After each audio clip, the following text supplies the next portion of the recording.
In this video, I'll show you how to replace all instances of a substring in another string.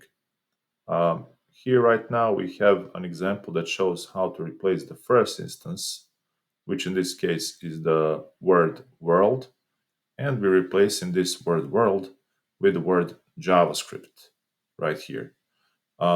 So to make this happen for all the strings, there are several ways. For example, we can use replaceAll, and now we're easily going to replace both occurrences of this string of world, and we'll replace it with whatever we pass as a second argument to the replaceAll function or the replaceAll method. Now, interestingly, if you run this in the Chrome version lower than Chrome 85, you would get the following error. So essentially, it would be an uncaught type error of hello world world is replaceAll is not a function.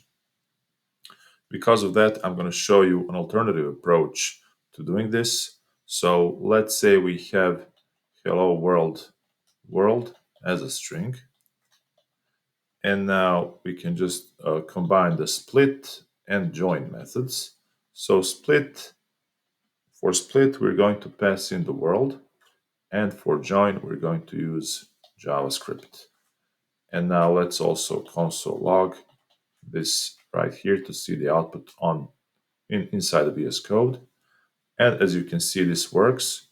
So you pass in the string to be replaced to the split method, and you pass in the new string to the join method. Okay, but that's not all. There are some other ways to do this. One of them is still using the replace method, but using a regular expression with it.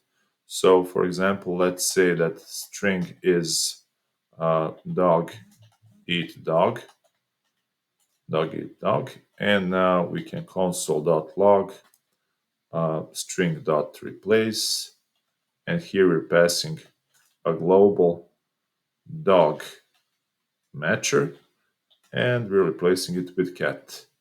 And now we get cat eat cat.